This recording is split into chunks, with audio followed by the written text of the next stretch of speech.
കേരളത്തിലെ പ്രസിദ്ധവും പുരാതനവുമായ ശ്രീരാമക്ഷേത്രമാണ് തൃപ്രയാർ ക്ഷേത്രം.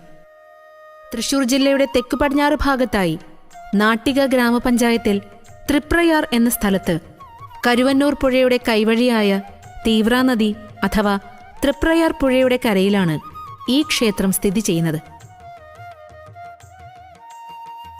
തൃശൂർ, എറണാകുളം ജില്ലകളിലെ പ്രസിദ്ധമായ 4 അമ്പലങ്ങളിലെ ആദ്യ ക്ഷേത്രമായ തൃപ്രയാർ ക്ഷേത്രം കൊച്ചിൻ ദേവസ്വം ബോർഡിന്റെ കീഴിലാണ് പ്രവർത്തിക്കുന്നത്.